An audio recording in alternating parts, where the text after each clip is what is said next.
Student, आज जो business communication में जो टॉपिक है स्पीच। स्पीच मतलब होता है भाषण। अब देखिए हमारा जो स्पीच का मतलब आपको समझाएं तो स्पीच जो होता है, स्पीच जितना शब्द सूक्ष्म होता है पर उसका प्रभाव उतना ही कम्युनिकेशन में व्यापक होता है। कम्युनिकेशन में प्रभाव उसका बहुत ज़्यादा होता है कम्युनिकेशन का।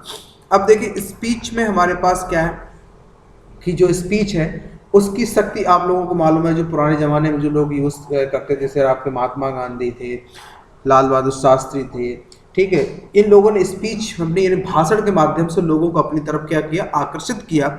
स्पीच है तो स्पीच स्पीच को अपन एक भाषण रूपी क्या मानते हैं, एक अस्त्र मानते हैं। क्या है स्पीच? एक अस्त्र है जिससे आप साहित्यकार, राजनीतिक, धार्मिक लोग, औद्योगिक यानी जो हमारे पास इंडस्ट्रियल में जो हमारे पास मैनेजर मैनेजर होते हैं, वो लोग अपनी स्पीच से लोगों को मोटिवेट करते हैं, लोगों को उत्साहित करते हैं। तो स्पीच एक छोटा शब्द है पर इसका रोल बहुत ज़्यादा यूज हो जाता है इस स्पीच का कम्युनिकेशन में, यानी बिजनेस कम्युनिकेशन स्पीच का जो रोल है बहुत ज़्यादा है। क्लियर? अब स्पीच में देखिए हमारे पास अगर स्पीच की बात करें तो स्पीच मतलब होता है कि लोग स्पीच से लोग किसी की विचारधाराएं भी बदल सकते हैं। यानी आप किसी का भाषण सुन लिया, किसी का, आपने जैसे मोदी के लोग भाषण सुनते हैं, स्पीच सुनते हैं, तो लोगों की विचारधाराएं चेंज होती हैं, लोगों का सोचने का तरीका चेंज हो जाता है, उद्बोधन करते हैं लोग। तो ये हमारा क्या कहलाता है, कम्युनिकेशन स्पीच कहलाता है। क्या कहलाता है? स्पीच। अब स्पीच जो हमारे पास है, स्पीच की अगर हम बात करें तो स्पीच अलग अलग टाइप की स्पीच अभी हम बात करते हैं। तो पहला हमारे पास है, इस पॉइंट्स पे बाद में आते हैं, पहले अपन देखते हैं कि स्पीच के जो हमारे पास हैं, जो मेन टॉपिक अपन बात करते हैं कि स्पीच में हम बात करते हैं कि ओकेजन्स ऑफ स्पीच। स्पीच के कौन कौन से ओकेजन्स होते हैं, स्पीच क्या मतलब है। तो अगर हम बात करें कि जब हम बिजनेस कम्युनिकेशन में करते हैं तो हम मान लो किसी के डायरेक्टर हैं, चेयरमैन है या मैनेजर हैं, तो हमारे क्या होता है कि जो मुख्य अतिथि होते हैं, विशिष्ट अतिथि होते हैं, तो विभिन्न पॉइंट्स पर, विभिन्न अवसर पर हम उनकी क्या होती है, स्पीच होती है। जैसे अपने फॉर एग्जांपल जैसे अपन किसी कॉलेज में है तो अपने कॉलेज में यूनिवर्सिटी प्रिंसिपल का स्पीच होता है, टीचर्स का स्पीच होता है, अगर हम किसी यूनिवर्सिटी लेवल पे वाइस चांसलर का स्पीच होता है। तो अलग अलग अवसर्स पर, ओकेजन्स पर अलग अलग लोगों के अलग अलग क्या होते हैं, स्पीच होते हैं। अब देखिए बिजनेस कम्युनिकेशन की अगर दृष्टिकोण से बात करें, सबसे महत्वपूर्ण है किसी कंपनी में, जैसे कंपनी में अगर हम बात करते हैं, किसी ऑर्गेनाइजेशन में बात करें, तो हमारे नीचे जितने भी लोग काम करते हैं, तो हम क्या करते हैं, साल भर में अपना कोई फंक्शंस कर लिया, एनुअल फंक्शन कर लिया, कुछ फंक्शन कर लिया, उसमें लोगों की क्या करते हैं, स्पीच देते हैं। तो ये एक हमारे पास हो गया। दूसरा हमारे पास पॉइंट्स क्या है, हमने कोई नई ब्रांच ओपन की, तो नई ब्रांच ओपन होने पर जो हमारे डायरेक्टर है या जो चेयरमैन है वो स्पीच देते हैं। दूसरा हमारे पास ऑर्गेनाइजेशन में जो हमारे पास जब हम ऑर्गेनाइजेशन की ट्रेनिंग ऑर्गेनाइज कराते हैं, जब उन कार्यक्रम का प्रारंभ करते हैं और एंडिंग करते हैं, मतलब स्टार्टिंग करते हैं, एंडिंग करते हैं, तो वहाँ पे जो स्पीच होती है वो भी हमारे पास होता है। दूसरा हमारे पास किसी ऑर्गेनाइजेशन द्वारा, जैसे आपने देखा स्पोर्ट कार्यक्रम आयोजित किए जाते हैं, या आपने देखा होगा कोई मतलब साइंस एग्जीबिशंस रखी जाती है, तो वहाँ पे वहाँ रैलियाँ होती हैं, तो वहाँ पुरस्कार वितरण, अभिनंदन समारोह। तो इस टाइप के जहाँ पे भी हमारे, या किसी ऑर्गेनाइजेशन के हमारे पास स्थापना दिवस, रजत जयंती, स्वर्ण जयंती, जब इस टाइप के हम कभी कार्यक्रम मनाते हैं तो वहाँ पे अलग अलग लोगों को क्या होता है, अलग अलग लोग अपने टाइप की स्पीच देते हैं। तो ये ओकेजन्स ऑफ स्पीच है। मेन स्पीच कहाँ कहाँ दी जाती है, आपने देखा अभी जो चुनाव होते हैं, जब हमारे पास इलेक्शंस होते हैं, तो वहाँ पे नेता अपनी स्पीच देते हैं, प्रधान अपने अपने आके अपनी पार्टी के जो मैन अध्यक्ष होते हैं वो अपनी स्पीच देते हैं। तो अलग अलग जगह पे जब छात्र संघ अगर चुनाव की बात करें तो वहाँ पे अपना छात्र जो नेता होगा तो वो स्पीच देता है। तो अलग अलग ओकेजन्स पे स्पीच का अलग अलग रोल प्ले होता है। तो अलग अलग अवसर पर इसमें हम स्पीच देते हैं जो भी हमारे पास। अब हम बात करते हैं टाइप्स ऑफ स्पीच। अगर हम स्पीच की बात करें कि स्पीच कितने टाइप्स की होती है, तो स्पीच के देखिए अपने अलग अलग टाइप्स होते हैं। तो अगर हम पहले टाइप्स की बात करें स्पीच की, तो स्पीच हमारे पास होती है पहले प्रिपेयर्ड स्पीच। अगर हम बात करें, हेडिंग हमारे पास है types of speech, type of speech, types of speech. तो पहला हमारे पास होती है, अगर हम बात करें, प्रिपेयर्ड स्पीच, प्रिपेयर्ड स्पीच। दूसरी अगर हम बात करें हमारे पास एक्सटेम्पोरेयर स्पीच, स्पीच। ये दो टाइप की स्पीच होती है हमारे पास। इस प्रिपेयर्ड स्पीच का मतलब होता है जब हम कोई भाषण या कोई स्पीच तैयार करके देते हैं। जैसे हमने मान लो हमें आज मालूम है कि आज हमारे मान लो टीचर्स डे है और टीचर्स डे पे हमें स्पीच देना है, तो हमने अपना तैयार कर लिया, प्रिपेयर्ड कर लिया, तो हम उन पे बोलने लगे। ठीक है, कभी हमारे कॉलेज में कोई एनुअल फंक्शन है किसी स्पेसिफिक टॉपिक या हमें किसी स्पेसिफिक पर्सन्स के बारे में बोलना है, तो हमने उसके लिए तैयार कर ली। या हमारे पास किसी की समीक्षा करनी है, किसी ऑर्गेनाइजेशंस की, किसी प्रोडक्ट के बारे में हमें अपने एम्प्लॉय को बताना है, पूरा उसका ब्यौरा बताना, कब लॉन्च हुआ, क्या डेट थी, क्या इसने ग्रोथ की। तो अलग अलग टाइप से जब हम किसी टॉपिक को लेके या किसी पर्सन्स को लेके कोई चर्चा करते हैं या कुछ करते हैं, तो हमारी क्या होती है, प्रिपेयर्ड स्पीच, जिसको हम पहले से तैयार करके आते हैं। पहले से तैयार किया हुआ जो हमारी स्पीच होती है, उस स्पीच को अपन बोलते हैं प्रिपेयर्ड स्पीच, यानी पहले से तैयार की हुई स्पीच। क्लियर। दूसरा हमारे पास है एक्सटेम्पोर स्पीच, यानी बिना एक्सटेम्पोर स्पीच, यानी इसको हम बोलते हैं बिना तैयार की स्पीच। यानी जब हम कहीं ऐसे खड़े होकर स्पीच बोलने लगे, हमने कोई मतलब कोई पूर्व पहले से कोई अनुमान नहीं लगाया क्या बोलना है, समूह में चर्चा करने लगे, किसी को हम उद्बोधन करने लगे, तो इस टाइप की जो स्पीच होती है हमारी क्या कहलाती है, बिना तैयार की हुई स्पीच। दो टाइप की स्पीच हमने आपको बताई। तीसरा हमारे पास है कि अगर हम guidelines for preparing speech, speech की अगर हमें क्या गाइडलाइंस होनी चाहिए, कैसे स्पीच को हमें तैयार करनी चाहिए, तो हमारे पास है next point, guidelines for preparing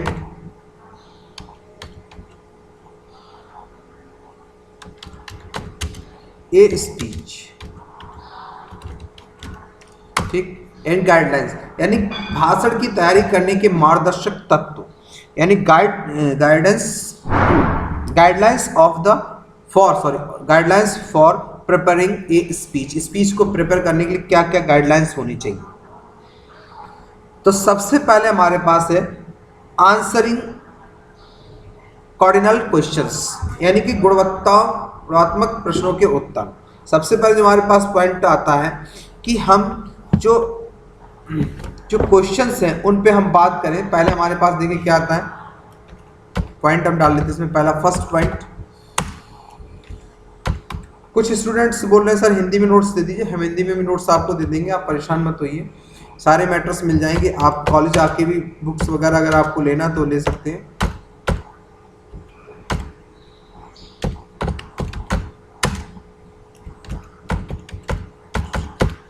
पहला हमारे पास, अब देखिए कार्डिनल क्वेश्चंस क्या होता है, जैसे हम लोग 6 प्रकार के 6 ईमानदार सेवक रखता हूँ। जैसे हमारे पास कोई काम है उसमें 6 प्रकार के ईमानदार पर्सन्स रखता हूँ, तो जिनके नाम क्या है। तो सबसे पहले हमारे पास व्हाट, पहले एक क्वेश्चन हमारे पास है व्हाट। व्हाट का मतलब होता है हमारे पास भाषण में क्या विचार है, क्या संदेश है, क्या तथ्य है, क्या ये सारी चीजें होनी चाहिए। यानी आप स्पीच देने आ रहे हैं तो सबसे पहले पॉइंट आपको याद रखना है, आप क्या कर रहे हैं, आंसरिंग एंड कार्डिनल क्वेश्चंस कर रहे हैं। तो सबसे पहले हमारे पास है कि व्हाट। व्हाट का मतलब क्या होता है कि हमने आपको भाषण में यानी स्पीच में क्या विचार है, आपके स्पीच के पीछे क्या विचार है, क्या संदेश है और क्या तत्व है, ये आपको सोचना है। दूसरा हमारे पास व्हाई। नेक्स्ट इसकी बात करें हम व्हाई। व्हाई का मतलब होता है कि भाषण के लिए मेरा चयन क्यों हुआ। दूसरा पॉइंट है, अगर आपसे भाषण ही दिलवा रहे हैं तो भाषण के लिए आपका चयन क्यों हुआ है तथा श्रोता मुझे क्यों सुनना चाहते हैं। दूसरा क्वेश्चन आपके पास क्या होना चाहिए, भाषण के लिए आपका ही चयन क्यों हुआ है और जो ऑडियंस है वो तुम्हें ही क्यों सुनना चाहती है। क्लियर। नेक्स्ट हमारे पास इसमें व्हेन। व्हेन मतलब है कि स्पीच कब देना है, स्पीच आपको कब देना है, अर्थात किस अवसर पर देना है, ये भी ध्यान रखना है। जैसे अब आप किसी शोक सभा में स्पीच देने पहुंच गए तो आपने पता लगे वहां आपने दूसरी टाइप की स्पीच दे दी, या आप किसी ऑडिटोरियम का उद्घाटन करने पहुंच गए, या अपने एम्प्लॉय को आप मोटिवेशनल स्पीच देने, तो आप स्पीच कब स्पीच आपको देना है, पर किस अवसर पर देना है तथा कितने समय देना है, ये सारी चीजें आपके किस में होनी चाहिए, व्हेन में होनी चाहिए। क्लियर। नेक्स्ट स्पेलिंग मिस्टेक है व्हेन। उसके बाद हमारे पास है नेक्स्ट हाउ, कैसे। नेक्स्ट पॉइंट इसमें हाउ, कैसे, ये सब किसके अंदर आ रहे हैं, आंसरिंग एंड कार्डिनल क्वेश्चंस के अंतर्गत आ रहे हैं। हाउ, हाउ मतलब है भाषण कैसे देना है, भाषण कैसे देना है, अर्थात क्लियर। भाषण को कैसे देना है, यानी आपको कैसे कम्युनिकेशन करना है, दैहिक कम्युनिकेशन करना है कि पारस्परिक कम्युनिकेशन करनी है, कम्युनिकेशन के स्टाइल्स क्या होने चाहिए, कम्युनिकेशन कैसे करना है, प्रभावी कम्युनिकेशन कैसे किया जाए, ये भी आपको सोचना है। भाषण की आपको प्रभावी प्रस्तुति, यानी आपने जो स्पीच है उसकी प्रस्तुति कैसे करना है, आपको किन किन डिवाइसेस की जरूरत पड़ेगी, ठीक है, आपको भाषण का स्टार्टिंग कहाँ से करना है, मध्य में क्या करना है, समापन कैसे करना है, सारे पॉइंट्स आपको सोचना है। स्टार्ट कहाँ से करनी है स्पीच, स्पीच के मध्य में आपको क्या बोलना है और एंड में क्या बोलना है, हाउ कैसे करना। वेयर, नेक्स्ट हमारे पास इसी में वेयर। वेयर हमें जब यार ये देखना है आपको, वक्ता, जो हमारे पास वक्ता है द्वारा भाषण कहाँ दिया जाना है, यानी जो भाषण दिया जाना है वक्ता द्वारा वो कहाँ दिया जाना है, हॉल में देना है, कमरे में देना है, खुले मैदान में देना है, तथा कितने ऑडियंस होगी, कितने श्रोता होंगे, किस वर्ग के श्रोता होंगे, पढ़े लिखे होंगे तो वहां पे अलग टाइप के आपकी लैंग्वेज यूज करना, अनपढ़ लोग होंगे वहां अलग टाइप की यूज करना, तो अलग अलग किस टाइप के श्रोता होंगे, किस जगह देना है, किस लोगों पर्सन से देना है, तो कहाँ देना है, ये सारे। हु कौन है। अब नेक्स्ट हमारे पास हु में हमारे पास ये आपको देखना है, मैं कौन हूं, ये भी ध्यान रखना, मैं कौन हूं अर्थात संगठन, यानी संगठन जो हमारे पास स्ट्रक्चर है, तथा अपनी पद स्थिति पर विचार करें। आपको अपनी जो आप जिस पोजीशन में है उसी पोजीशंस के आधार पर आपकी स्पीच होनी चाहिए, ये भी आपको ध्यान रखना है। दूसरा हमारे पास है structure of speech. Next point हमारे पास है दूसरा पॉइंट इसमें, structure of speech. Structure of speech, क्या स्पीच, स्ट्रक्चर ऑफ स्पीच। अब स्ट्रक्चर ऑफ स्पीच का मतलब ये है आपके पास कि आप जो भाषण दे रहे हैं उस भाषण में आपका स्ट्रक्चर क्या होना चाहिए। स्ट्रक्चर हमने आपको बताया कि अगर हम बात करें तो हम किसी भी भाषण की अगर बात करते हैं तो हमारे किसी भी स्पीच में 3 स्ट्रक्चर होते हैं। क्या क्या स्ट्रक्चर होते हैं, बिगनिंग यानी प्रारंभिक, यानी हम बात करें बिगनिंग,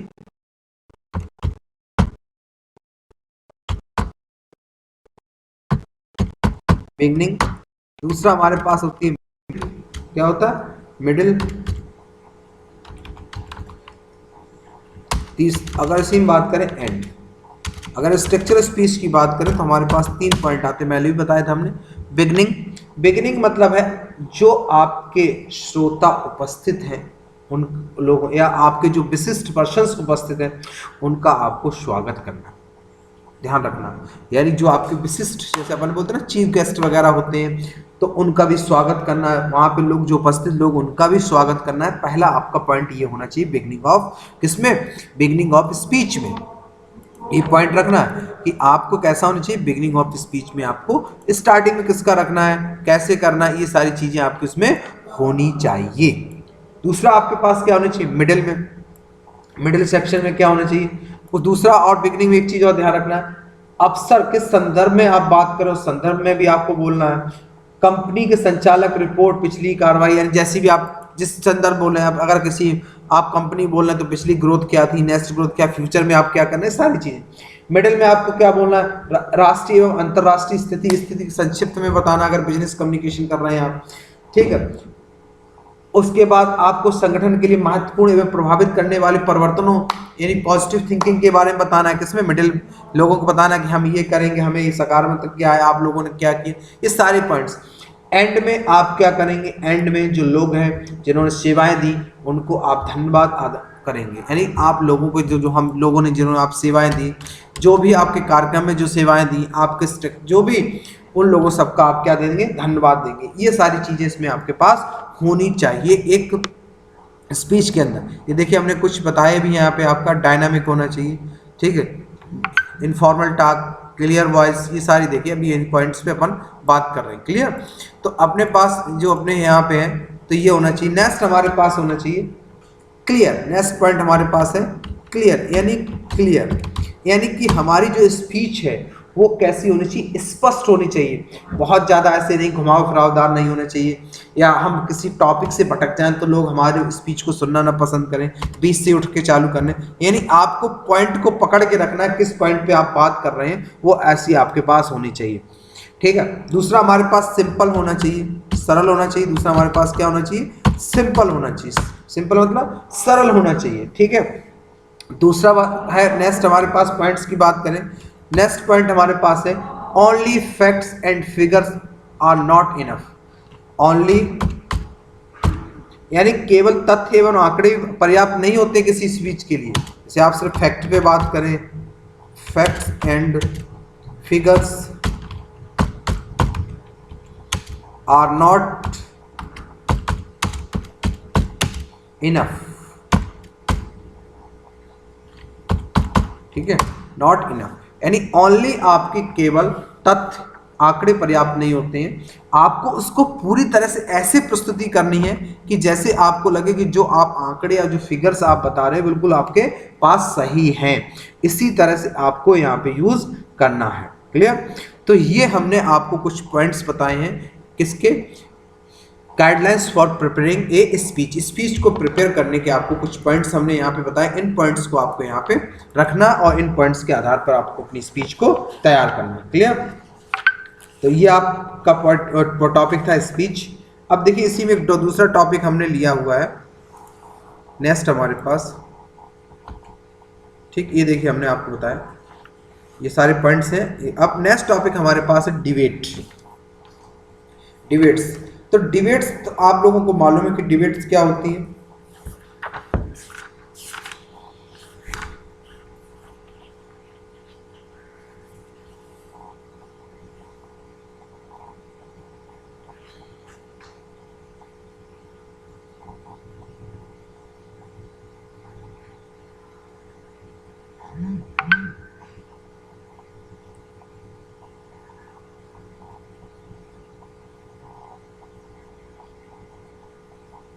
सॉरी थोड़ा सा वॉइस का माइक हट गया था।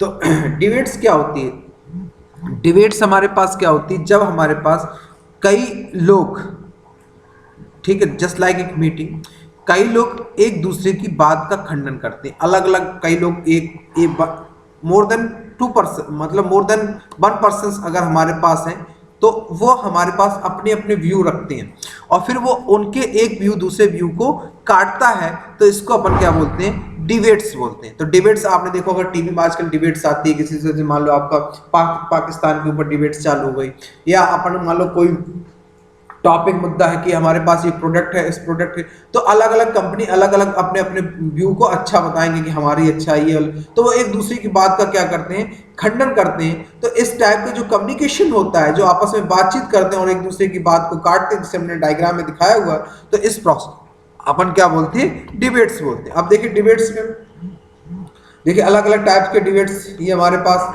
पॉलिटिकल डिबेट्स हो सकती है, बिजनेस डिबेट्स हो सकती है, ठीक है, किसी मुद्दे पर डिबेट्स हो सकती है। तो इस टाइप के हमारे पास जो फैक्ट्स हैं वो हमारे क्या कहलाते हैं? डिबेट कहलाते हैं। डिबेट जस्ट लाइक स्पीच की तरह ही होती है। स्पीच जैसे अपन कम्युनिकेशन करते हैं लोगों, जैसे हमने खड़ा पहले आपको बोलने का मौका दिया, फिर आप बोले, फिर हमने आप अपने पॉइंट्स बोले, अपने फैक्ट्स, अपनी इंफॉर्मेशन आपसे बताई कि हमारा ये सही है। तो इस टाइप की जो कम्युनिकेशन होता है इसको अपन क्या बोलते हैं? डिबेट्स बोलते हैं। देखिए डिबेट्स, देखिए डिबेट्स, ग्रुप डिस्कशन, देखिए दोनों अलग अलग चीजें हैं, डिबेट्स और ग्रुप डिस्कशन। डिबेट्स मतलब होता है कि एक दूसरे की बात को हम काटते हैं, डिबेट कर रहे हैं। ग्रुप डिस्कशन किसी एक पॉइंट्स के ऊपर हम सारे लोग अपना अपना क्या कर रहे हैं? विचार रख रहे हैं और डिस्कशन कर रहे हैं। तो ये हमारा क्या कहलाता है? ये देखिए अगर दोनों के हम अंतर समझें तो डिबेट्स द फॉर्मल डिस्कशन और the particular issues but do two sides, one supporting और दूसरा रेजुलेशन ऑफ वन अपोजिशन, यानी दूसरा आपका एक सपोर्ट करेगा तो एक दूसरा उसका खंडन करेगा। और group discussion refer to process communication, candidates sharing their ideas, exchange the facts, information and. ये देखिए हमने आपको बताया इसमें क्या होता है? डिबेट्स में भी कम्युनिकेशन होता है, पर क्या करता है? एक अपनी बात को रखेगा, अपने इश्यूज को रखेगा, दूसरे उसके बात का जस्ट अपोजिट यानी उसको खंडन करेगा। और ग्रुप डिस्कशन में क्या होता है? लोग अपनी इंफॉर्मेशंस को इंटरचेंज करेंगे, इंफॉर्मेशन की शेयरिंग करेंगे। क्लियर ना? इंफॉर्मेशन को एक दूसरे से, जो फैक्ट्स हैं, इंफॉर्मेशन है, उनको क्या करेंगे? शेयरिंग करेंगे। तो अलग अलग टाइप्स की हमारे पास ये डायग्राम है, comparison of chart, debates and group discussions. Clear? तो ये हमारे कुछ पॉइंट्स थे आज अपन ने लिए हैं, तो इनको एक बार आप पढ़ लीजिए। ये स्पीच एंड डिबेट्स, ये 2 टॉपिक आज मैंने कंप्लीट किए हुए। किसी स्टूडेंट्स को कोई प्रॉब्लम आए तो आप लोग हमें बताएंगे जरूर, ठीक है, और इन पे थोड़ा पढ़ेंगे जरूर, और थोड़ा थोड़ा रोज पढ़ेंगे तो आपको ये चीज़ें समझ में आने लगेंगी इस पे कैसे काम होता है। क्लियर? तो ये आप कर लीजिएगा और हो सकेगा तो हम हिंदी में भी कुछ पीडीएफ मैटर्स आपको भेज देंगे। Thank you.